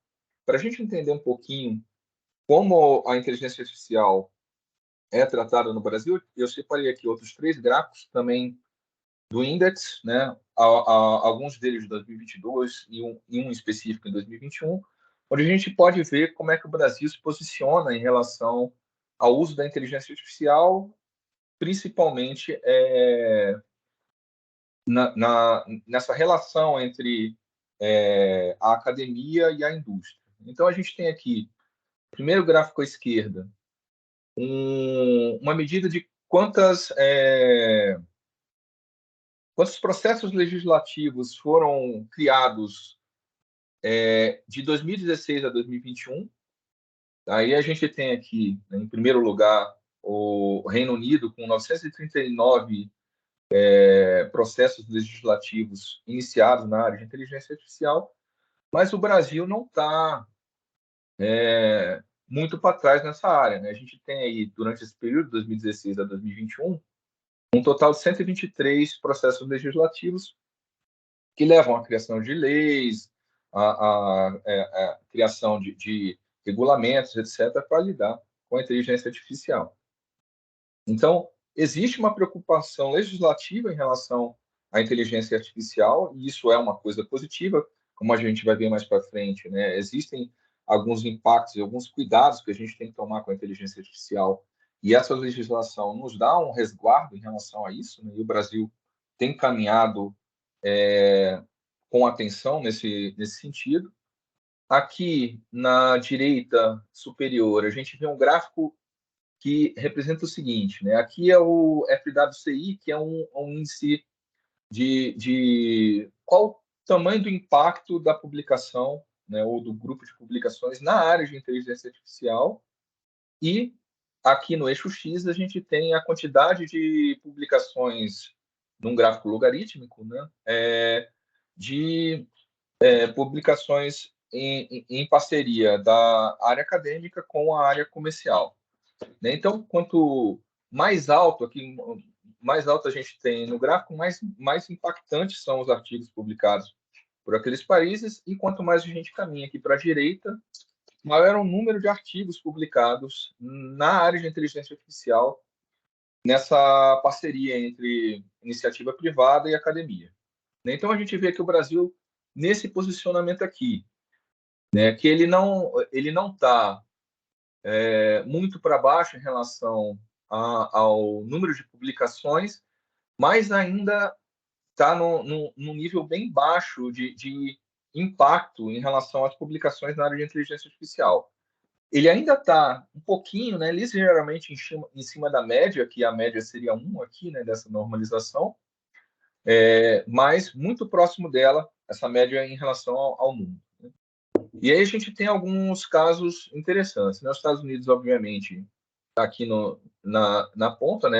É o país, segundo o gráfico aqui, que mais publica na área de inteligência artificial, com um índice de impacto bastante alto. Mas a gente tem, por exemplo, aqui o Irã, com um número de publicações bastante baixo, inferior até ao Brasil, mas com alto índice de impacto, ou seja, eles publicam poucos artigos, mas esses artigos têm um impacto muito forte na área. A mesma coisa a gente pode ver, por exemplo, que a Itália, né, que publica menos que a França, que o Japão, que os Estados Unidos, mas tem um nível de impacto alto. Singapura, Hong Kong, aqui com nível de impacto bem alto e número de publicação mediano. Né? O Brasil, então, tem um número baixo, mas indo ali para a média, né, da quantidade de publicação comparado aos outros países, mas ainda precisa crescer no fator de impacto em relação a essas publicações. E o nosso terceiro gráfico aqui, que é o gráfico da direita inferior aqui, a gente tem um índice de contratação de profissionais na área de inteligência artificial. Como é que eles fizeram esse gráfico? Né? Como é que o pessoal do AI Index criou esse gráfico? Eles ficaram monitorando o LinkedIn e verificaram pessoas que tinham entradas sobre inteligência artificial, né, formação, etc., experiência profissional, no currículo, e que tinham sido contratadas ali em torno de um mês na área de inteligência artificial ou com alguma atividade relacionada à área de inteligência artificial. Esse AI Index é de 2021, né, então é do ano passado, e o Brasil, nesse índice aqui, está em primeiro lugar no número de contratações para o perfil de inteligência artificial. Então, como é que a gente pode interpretar, né, esses três gráficos juntos? É que existe um interesse no Brasil na área de inteligência artificial, a gente pode ver claramente, né, pelo nível de contratação aqui, que está acima da Índia, do Canadá, Reino Unido, Itália, etc., até da China. Lembrando que isso daqui é normalizado, tá, pelo número de usuários do país no LinkedIn, então é um valor normalizado, né? Não é um número absoluto de contratações, mas é um número relativo. E o Brasil está em primeiro lugar. Então, existe um grande interesse em profissionais com conhecimento na área de inteligência artificial no Brasil. Existe uma preocupação legal com a inteligência artificial e existe ainda um crescimento, né, desejável aí na área de impacto dos trabalhos realizados no Brasil, que pode crescer, né, ao longo dos anos, olhando aqui para o nível de publicações e também as legislações que estão sendo criadas na área, né, que pode criar aí um cenário interessante para o desenvolvimento da inteligência artificial no país. Bom, dado isso, vamos dar um passo para trás e olhar um pouquinho quais preocupações a gente tem em relação à inteligência artificial, que cuidados a gente tem, que tipo de legislações, né, a gente precisa criar dentro da área para poder garantir segurança das pessoas, dos dados, etc. Então, eu separei aqui 3 casos, né, que mostram o quanto é importante a gente tomar cuidado em como a inteligência artificial está sendo usada. O primeiro é um caso bastante famoso, né, que é o escândalo de dados do Facebook, Cambridge Analytica, que supostamente foi usado a favor do ex-candidato Donald Trump na eleição de 2016 e comprovadamente, inclusive com declaração da própria Cambridge Analytica, que foi usado, né, para influenciar o resultado do Brexit, né, na campanha Vote Leave, que onde se foi usada a inteligência artificial para tratar os dados do Facebook, das redes sociais dos cidadãos do Reino Unido, né, e lançar links, opiniões, propagandas, etc., para tentar influenciar a opinião da população em prol da separação da Inglaterra da União Europeia. Então, esse aqui é um exemplo de uso da inteligência artificial que gerou um impacto político bastante forte, no caso aqui na Inglaterra e supostamente na eleição dos Estados Unidos.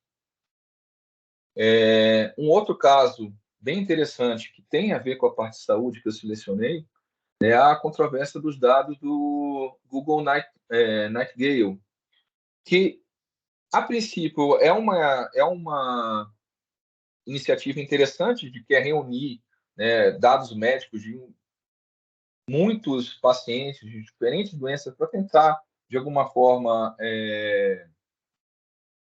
gerar pré-diagnósticos ou, pelo menos, algum tipo de flag mostrando, olha, essa pessoa tem tendência de ter tal doença ou tal condição, etc. O problema é que a construção desse banco de dados e a processamento e análise feita pela Google foi feito sem o aval de médicos e dos pacientes, né? Ou seja, os dados foram coletados, utilizados, processados, sem autorização, ou seja, um tipo de invasão da privacidade dos usuários, né? Tanto esse caso quanto o caso anterior, né, eu retirei esses dados da Analytics Insight, né, a respeito desses casos. E um outro caso que eu acho também bastante preocupante e é um dos pontos que mais tem se criado, né, interesse em evitar esse tipo de enviesamento de software de inteligência artificial é o que aconteceu com o software de COMPAS, né, que é Correction Offender Management Profiling for Alternative Sanctions, né, que mede o risco de reincidência criminal de pessoas que foram condenadas e estão presas. Juízes americanos usam esse programa, né, para decidir, né, para auxiliar na decisão se o infrator deve ou não ser solto em uma progressão de pena ou uma liberdade condicional, alguma coisa assim, né? E quando foram investigar esses softwares, verificaram que o software ele tem um preconceito contra afro-americanos. Ele tem um viés, né, em não permitir que os afro-americanos sejam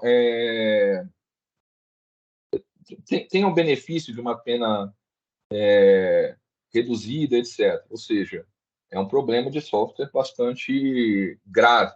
Esse dado eu busquei desse artigo aqui, a Survey on Bias and Fairness in Machine Learning, né? Ou seja, foi um algoritmo de inteligência artificial que busca, né, classificar aqueles infratores em relação ao risco de reincidência, e ele tem um viés contra afro-americanos, né? O artigo foi publicado em 2021, né, e é do Merab et al. Bom, com essas informações, o AI Index busca das empresas, né, das organizações, qual é o nível de preocupação que ele tem com diferentes temáticas da área de inteligência artificial. Aqui a gente tem um gráfico que mostra como é a evolução dessas preocupações ao longo dos anos aí de 2019, 2020 e 2021. Então, a gente tem ainda um nível mais alto, né, em termos de preocupação dessas segurança cibernética, né, que vinha ali acima de 60% até 2020 e teve uma queda até 55% em 2021. A parte de legislação, etc., né, que também é bem alta, ali em torno de 50%. E a gente pode destacar aqui alguns pontos, como, por exemplo, né, a segurança nacional, que subiu muito de 2019 a 2020, né, saiu ali abaixo de 10% para 14%. Um crescimento aqui, né, justamente nessa questão de viés, né, e algoritmos justos, né, em termos de classificação, né, que veio ali abaixo em torno de 25%, subiu para 29%, e acredito eu, isso daqui é algo que vai crescer bastante, como a gente vai ver daqui a pouco, esse tem sido uma preocupação grande em relação às pessoas que publicam na área de inteligência artificial, né, garantir que o algoritmo que ela está criando é justo, não tem um viés para uma raça, para um gênero ou para um credo, etc. Então, tem acontecido um crescimento nessa área, né? E também questões como a reputação da organização, né? A explicação do que a inteligência artificial está fazendo com os dados, etc. Aqui a gente tem um gráfico que é interessante a gente olhar, que trata justamente dessa questão de como é que a gente consegue garantir que um algoritmo ele é justo, né, que ele não tem um viés político, de raça, etc. Como é que a gente consegue medir isso? Né? Isso é algo bastante complicado. A AI Index de 2022 mostra esse gráfico aqui, trazendo o número de métricas utilizadas ao longo dos anos, né, de 2016 a 2021, para tentar medir de alguma forma, né, essa justiça dos algoritmos, né, se o algoritmo é enviesado ou não. A gente vê ali que era uma preocupação pequena ali em 2016, a gente tinha um número de métricas bastante baixo em relação a isso, e isso vem crescendo ao longo dos anos. A gente vê um aumento em 2017, uma pequena queda aqui em 2018, um aumento bem grande ali para 2019, e ainda valores altos aqui em 2020 e 2021, onde a gente tem aqui um número médio de 7 métricas utilizadas em artigos que tratam de inteligência artificial, quando o assunto é enviesamento de algoritmos, etc. Por que a gente tem um comportamento assim meio que em zigue-zague, né? Um aumento e uma queda do número de métricas? Que muitas vezes, quando a gente vai trabalhando com essas métricas, a gente acaba descobrindo que uma está incluída numa outra métrica, ou seja, que elas se sobrepõem de alguma forma na medida delas, né? Algumas acabam caindo em desuso e aparecem outras, mas na média, segundo o próprio index, AI Index, essa preocupação, esse número de métricas tem subido ao longo dos anos, né? Ou seja, a preocupação na justiça em relação aos algoritmos de inteligência artificial tem sido cada vez maior, né? Inclusive, esse artigo, né, que eu citei anteriormente, do Merab, que é de 2021, ele é todo exclusivo sobre a análise dessas métricas e a proposta de como é que a gente pode verificar se essas métricas são realmente válidas ou não, né, em relação aos algoritmos de inteligência artificial. Bom, saindo um pouco dessa questão das preocupações em relação da inteligência artificial, indo mais para os subcampos da inteligência artificial, e onde é que a gente tem uma maior atenção, né, em relação ao número de publicações e à inserção das áreas de inteligência artificial, a gente tem esse outro gráfico aqui, também do AI Index, que analisa dados ali de 2010 a 2021. Como o professor Cristiano falou, né, a inteligência artificial é um campo bastante grande, ele tem várias subdivisões. Em geral, a gente trabalha com reconhecimento de padrões e machine learning, né, na FGA, acredito que na engenharia elétrica também é o que é mais feito, e é o que se destaca mais no número de publicações, né, ou número de estudos na área de inteligência artificial. Né? Reconhecimento de padrões tem aí em torno de 51,69 milhares, né, de artigos publicados em 2021, né, e tem um crescimento aí bastante acentuado ao longo dos anos. Machine Learning ele tem um crescimento praticamente exponencial, né? O que aconteceu aqui mais ou menos em 2016, né? Aquele Image Index, né, que a professora Milene falou, teve um algoritmo de Deep Learning que venceu assim com muita folga em relação aos outros algoritmos a classificação daquelas imagens. A partir dali, a atenção se voltou muito para a área de Machine Learning e começou a se utilizar ela cada vez mais para resolver uma série de problemas e a gente vê claramente esse crescimento exponencial aqui, né, no interesse na área de Machine Learning. A gente vê um crescimento mais lento na área de visão computacional, né? Área de algoritmos, data mining, tem um crescimento pequeno, mas significativo aqui. E algumas quedas, por exemplo, na área de linguística, né? um comportamento meio constante aqui na área de controle, né? E interação humano-computador. Crescimento tímido aqui dessa área. Então, assim, atualmente, considerando aqui que em 2022 a mudança desses gráficos não foi muito drástica, a gente tem uma grande quantidade, um grande foco da área de inteligência artificial em reconhecimento de padrões e aprendizado de máquina. Bom, e o que a inteligência artificial pode fazer hoje? O que a gente tem de conquistas na área de inteligência artificial atualmente? Eu fiz aqui a seleção de algumas informações na área médica e em algumas áreas que eu acho que são interessantes também, né, para a área de medicina. Então, algoritmos de inteligência artificial se igualaram ou superaram médicos especialistas no diagnóstico de muitas condições, principalmente quando o diagnóstico é baseado em imagens, né, que é a área de foco aqui meu, do Cristiano, da Milene, né, a gente trabalha bastante com essa parte de imagem. Então, a gente tem aí esse destaque na área de diagnóstico de Alzheimer, né? Foi publicado, por exemplo, por Ding em 2018. Câncer de mama metastático, com 99,6% de acerto, né, do algoritmo de inteligência artificial, bastante impressionante, publicado ali por Liu em 2018, e Steiner.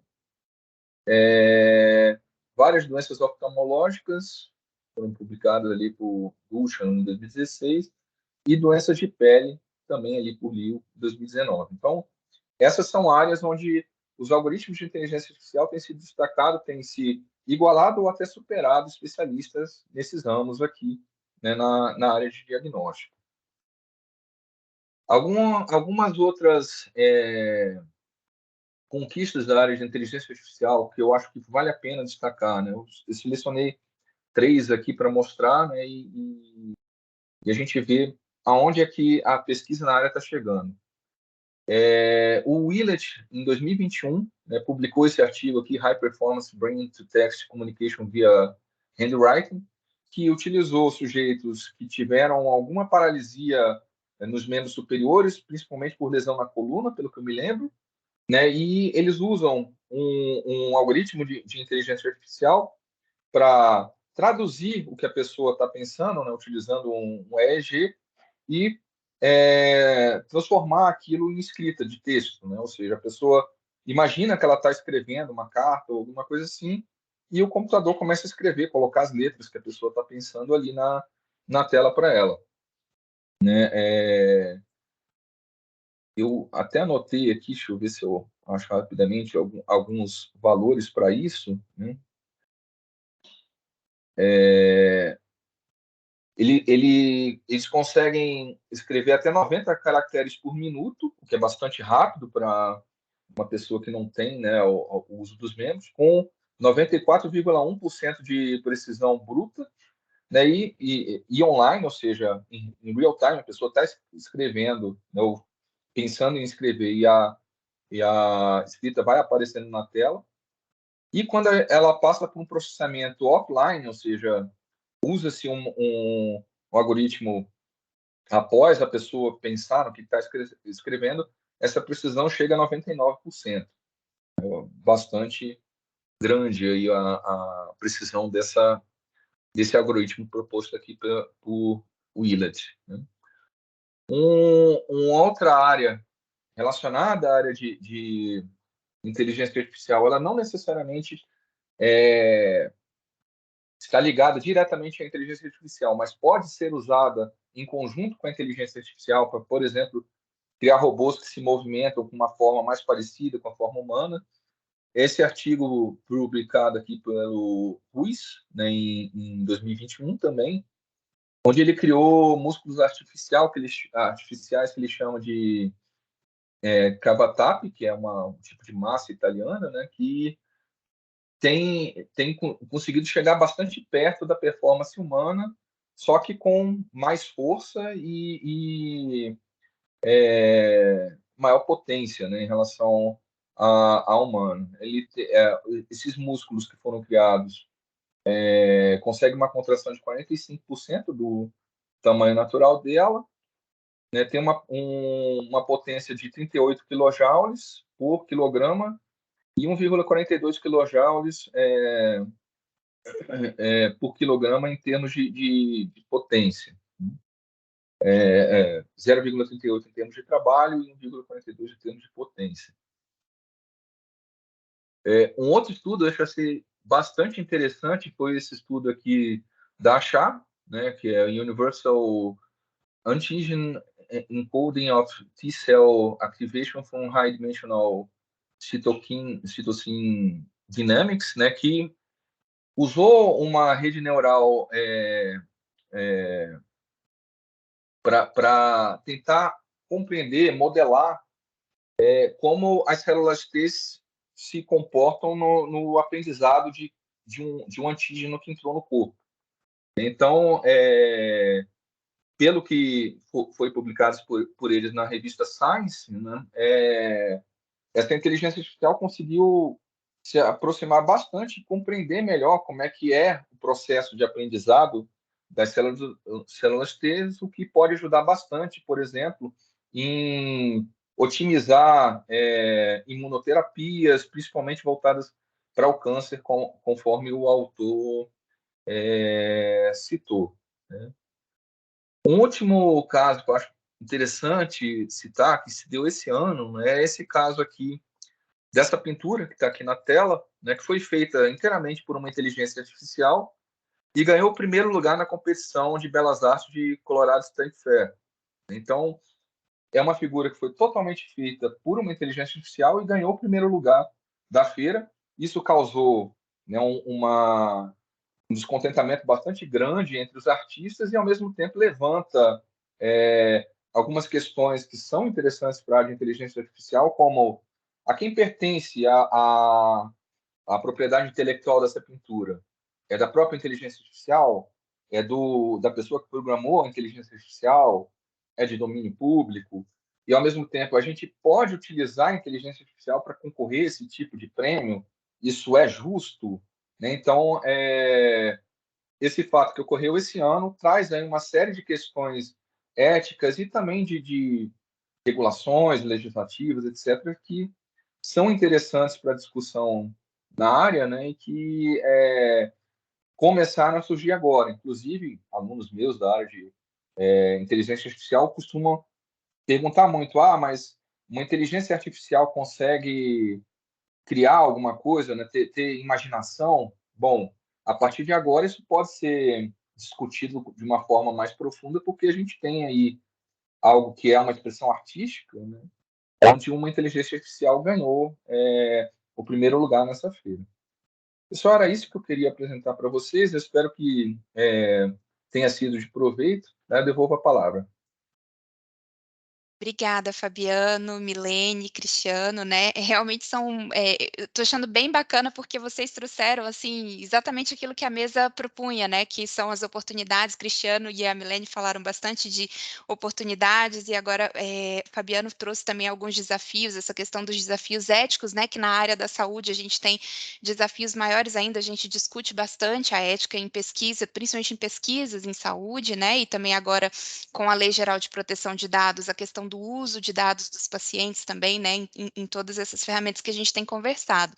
A gente está já com o nosso tempo, né, ultrapassou, eu até não quis interromper o Fabiano, porque estava muito legal, né, ele trazendo aí essa questão das tendências, né, que a gente tem para o uso da IA hoje, mas para a gente fechar, então, e aí vocês já fazerem uma fala final, eu até vi que o Cristiano respondeu, né, uma pergunta que o Leandro colocou no chat, mas eu vou pegar a pergunta do Leandro e juntar aqui com algumas perguntas que a gente tinha pensado em discutir também, para vocês, cada um de vocês, né, responder e fazer já a sua fala aí de encerramento, no sentido de vocês dizerem para a gente, né, pensando aí em todo esse universo de oportunidades e de possibilidades que vocês trouxeram aqui hoje, o que vocês deixam de dicas práticas ou que caminhos vocês sugerem para quem ficou interessado em conhecer mais e em trabalhar com inteligência artificial na área de saúde, né? Aí pensando tanto nos profissionais de saúde, como também das engenharias e talvez até de outras áreas, que dicas práticas, assim, que vocês dão para quem quer de fato, né, começar a desenvolver projetos ou quem sabe até participar dos projetos que vocês mencionaram aqui, e aí já junto com a pergunta do Leandro, né, que o Cristiano estava respondendo aí no chat, né, de como é que nós, hospitais da rede EBSER, podemos participar desses projetos ou quem sabe colaborar e também talvez até pensar outros projetos, considerando esse grande volume de dados que a gente tem na rede aí com 41 hospitais e, né, milhões de usuários dentro desses hospitais. Então, acho que a gente pode fazer na ordem inversa, Fabiano, depois Milene, e aí o Cristiano fecha, né, para responder essa pergunta. Opa.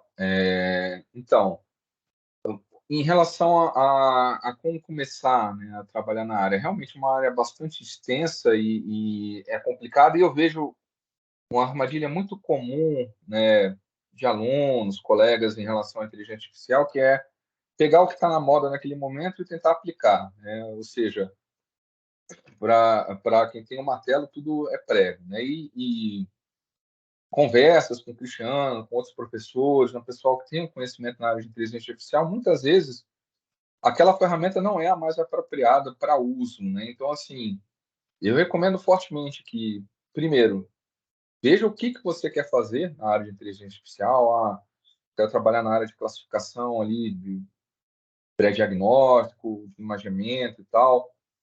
Quantos dados você tem, né? Porque é uma coisa importante, por exemplo, se você for usar um deep learning, centenas de dados está muito longe do mínimo necessário. Né? Você precisa realmente centenas de milhares de informações, de imagens ou de dados para lidar com aquilo, com Big Data mesmo, para trabalhar com aquilo, mas existem outras formas de treinar a rede, ou mesmo treinamento por reforço, etc., onde você consegue criar uma série de regras que premiam e penalizam a inteligência artificial, e ela vai aprendendo um caminho melhor para lidar com aquele conjunto de dados que tem. Né? Então, eu recomendo, primeiro, olhar para o seu problema antes de procurar a solução em inteligência artificial e buscar, né, realmente. Eu estou aberto a parcerias, sempre gostei muito de trabalhar na área médica, né? Professor Cristiano, professor Emilene, a gente, ou qualquer outro professor da área, ou algum outro profissional que trabalha com a inteligência artificial, para tentar buscar qual seria a melhor solução ali para aquele problema que está sendo modelado. Na área de inteligência artificial, compreender o problema que você tem é muito mais importante do que achar realmente qual é a ferramenta ou simplesmente adotar uma ferramenta e tentar resolver o problema. Outro ponto que eu acho importante levantar é que a inteligência artificial ela não é uma fazedora de milagres, como muita gente acha, né? Inclusive, houveram 2 invernos de inteligência artificial que se chama justamente porque pessoas esperavam muito dela e a resposta não vinha naquele ritmo que as pessoas esperavam e a sociedade como um todo foi perdendo interesse, né, na área de inteligência artificial. De repente aparece uma ferramenta nova, o pessoal sobe de novo aquele interesse e não tem de novo aquela resposta rápida como se é esperado e decai de novo o interesse. Então, a gente está agora no momento onde a inteligência artificial está voltando à tona, tá? Desde 2015, mais ou menos, ela está voltando aí ao ápice. Existem respostas muito boas em relação a uma série de problemas, mas ela não resolve tudo e, ao mesmo tempo, existem vários requisitos para que a inteligência artificial possa ser usada para solucionar problemas, né? Então, eu acho uma ferramenta muito poderosa, muito forte, principalmente quando você conhece pouco do problema que você está tentando resolver, né? Mas a aproximação a ela tem que ser feita com cuidado, com conhecimento, né? E aos poucos entendendo o que está acontecendo. Bom, vou passar para a Milene, para o Cristiano complementar o que eu falei, eu acho que é isso, então. Eu acho que eu vou um pouco abordar que eu com relação aos algoritmos e a aplicação, a minha opinião é que essa área não tem como chegar a um resultado que seja respeitável sem a participação da área de saúde na formação de dados de forma muito séria. Porque, senão, a gente fica um pouco brincando. E isso não é verdade só na área de saúde, mas na área de saúde eu diria que é crítico. Eu posso contar um exemplo paralelo, vamos dizer, eu trabalho muito com qualidade de imagens, com algoritmos, etc., e eu consigo ver, vamos dizer assim, uma evolução da área, né, numa época que a gente treinava num conjuntinho só de dados e literalmente fazia o fitting ali e depois usava. E para hoje, que não se aceita nada menos do que 3 bancos de dados e uma exploração, e talvez até como o André está falando, que eu estou vendo aqui, um poder de generalização. Então, eu sinto que esses algoritmos, para eles se tornarem práticos e serem realmente utilizados vamos dizer assim, situações práticas, eles precisam que a gente gerem, vamos dizer assim, banco de dados, a área de saúde, os médicos, gerem que sejam de fato, vamos dizer assim, realistas e de alguma maneira existe um certo pensamento que tem que ir nele, né? Vamos imaginar o caso de uma doença rara, né? Então, você imagina o tipo de banco de dados que a gente está gerando para fazer isso. Então, eu acho que a gente tem um longo caminho, né? Vamos dizer, essa coisa, a substituição do profissional. Eu não acho que isso existe. Eu acho que, vamos dizer assim, a tarefa do profissional vai evoluindo, né? É diferente isso, né? Então, eu sinto assim que essa área só consegue evoluir a ponto de que, de fato, a gente não fique só usando talvez como um primeiro diagnóstico, mas se esses bancos de dados de fato acompanharem. É difícil a gente dizer que a gente vai chegar, por exemplo, com todos vamos dizer assim, com as restrições que são importantes, legais, e que a gente vai chegar a um nível. Imagine a quantidade vamos dizer assim, de faces que o Facebook tem para o algoritmo dele de reconhecimento de face. Milhões e milhões coletados. Eu não tenho esperança que a gente chegue em alguma coisa dessa, mas eu acho que as coisas podem ser feitas de forma inteligente, com técnicas de engenharia e de coleta de dados, de forma que a gente chegue a algoritmos que sejam confiáveis, sabe? Tá? Então, eu acho que é um projeto, realmente, é uma área que exige a colaboração entre as áreas, que sem uma não dá para fazer o outro lado, é o que eu penso um pouquinho. Acho que eu vou passar para Cristiano, né, que talvez ele possa me complementar aí nesse aspecto. Bom, não, assim, o Fabiano e a Milene já colocaram bastante clareza, né, e já de forma bem completa. Só vou enfatizar, assim, alguns pontos, né, por exemplo, a respeito de quem está começando a atuar na área, né, para o pessoal da área de saúde, assim, eu acho que o o ponto de partida, inclusive é o que eles vão dar um pontapé para a gente também muito grande, é na própria definição dos problemas, é vocês identificarem, assim, de todo o serviço médico, o que se a gente conseguir automatizar vai melhorar em termos de qualidade, em termos de qualidade para o paciente, mas também para o profissional de saúde, né? Assim, aquele trabalho que ele faz que tira, por exemplo, um tempo muito grande, que ele poderia utilizar em algum momento em que ele é mais essencial, né? E que ele pensa assim, poxa, isso daqui se eu acelerasse, eu ia poder cuidar daquele outro aspecto que lá eu sou indispensável naquele momento e não tenho o tempo que eu gostaria de ter ali. E, por outro lado, essa outra tarefa ela é mais mecânica, mais automatizável. Então, se ele identificar bem isso, que é um grande desafio por si só, e trouxer isso em evidência para a gente, eu acho que isso também já facilita bastante, né? Se ele tiver interesse em ele próprio começar a trabalhar direto com os algoritmos, aí, assim, há vários... Hoje, a parte de programação disso é sempre um desafio, mas já está bem mais avançada do que poucos anos atrás, facilitou muito, tá? Os códigos hoje são muito mais fáceis de gerar do que há poucos anos atrás. Então, há materiais para quem tiver interesse, inclusive, de sair programando. Eu já vi profissionais de saúde que programam e muito bem, né? Assim, e utilizam isso já como uma ferramenta e auxiliam, inclusive, a gente, inclusive, nessa parte, né? Bom, e sem falar nos físicos médicos, que esses, em geral, têm um treinamento também muito forte nessa área, né? Mas outros profissionais de saúde, que também têm esse perfil. Então, há alguns materiais que a gente pode indicar se o interesse for esse.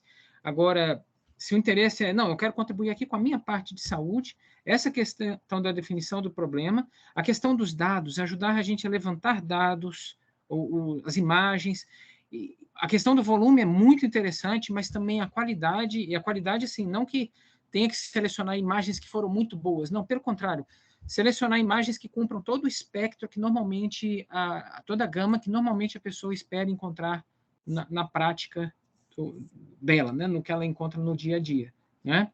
E para as colaborações, assim, com a gente, olha, de um lado, um caminho muito bom é se virem as pesquisas que a gente já fez e enxergarem assim, poxa, isso daria para aplicar aqui. Eu acredito que vai exigir sempre adequações, porque a gente trabalha com uma realidade, e quando vai ali para o serviço de saúde, o buraco é mais embaixo, né? E tem uma série de coisas que talvez a gente tenha deixado de levar em conta, e isso é normal, e é com essa colaboração que a gente pode enriquecer esse lado. Então, se identificarem assim, no que a gente já fez, nessas pesquisas que a gente citou, mas outras que a gente pode colocar depois as referências, né? E se houver um veículo para isso, a gente pode colocar as nossas referências lá. Identificar ali coisas parecidas que daria eventualmente para adequar, né, alterando alguma coisa, ou até para já buscar uma aplicação mais direta, a gente tem grande interesse nisso, e isso ajudaria muito a enxergar a realidade da coisa. E mais interessante ainda, assim, problemas que a gente ainda nem atacou, mas que você enxerga que, poxa, isso daqui, aquelas técnicas que eles estão falando, eu poderia colocar nesse outro problema aqui que eu acho que eles nem viram ainda. Com certeza tem, né? Coisa que a gente ainda não viu, porque a gente está olhando de um outro ângulo. Então, esses problemas que puderem ser identificados e que trouxerem para a gente é uma grande forma de a gente iniciar uma colaboração muito rica, tá? E obrigado ali pelos comentários, né? Comentários muito interessantes. Eu busquei responder ali um pouquinho, mas tenho vontade da gente interagir mais, de repente, na sequência, né? Muito obrigado. A gente fica com vontade de continuar aqui, né, Cristiano? Mas como a gente já passou um pouquinho do horário, vamos ter que encerrar, infelizmente, né? Agradeço demais a participação de vocês, né, Fabiano, Cristiano, Milene. As portas do HUB estão sempre abertas para vocês aqui, né? Eu sei que a gente está só hoje, como eu falei, plantando uma sementinha, mas para mim a principal mensagem que fica é essa, né? Que a inteligência artificial ela traz um universo de possibilidades para a gente, é um caminho muito promissor, e o segredo para a gente trilhar compartilhar esse caminho e a gente trilhar juntos, né? Nós, profissionais e gestores aqui da área de saúde, junto com vocês que vêm das engenharias com esses projetos de pesquisa tão ricos, né? E se a gente trabalhar em parceria, se a gente trabalhar em conjunto, com certeza a gente vai poder desenvolver muita coisa aí que vai realmente agregar valor às nossas pesquisas e ao cuidado e até mesmo ao ensino que a gente faz aqui, né, no Hospital Universitário, que eu acho que isso também é uma riqueza muito grande que a Rede EBSER traz de nós sermos hospitais de ensino. Então, muito obrigada pela participação de vocês. Eu sei que vocês deixaram os e-mails aí de vocês também, então, para quem, né, tanto para quem esteve aqui conosco, como para quem vai nos assistir depois na gravação, né? Fiquem à vontade também para entrar em contato com os professores e quem sabe aí também, né, se dispor para participar desses projetos que já estão em andamento, né?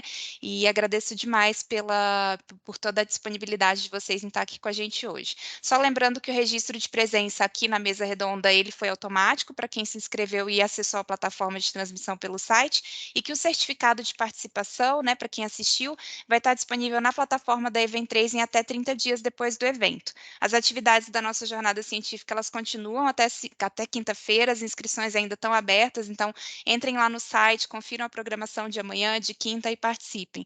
Agradeço demais a participação de vocês, aqui também a quem nos assistiu e desejo uma excelente noite para todos. Obrigado, Samira. Obrigado, pessoal. Até a próxima. Estamos à disposição. Tchau, tchau. Obrigado a todos. Boa Boa noite. noite.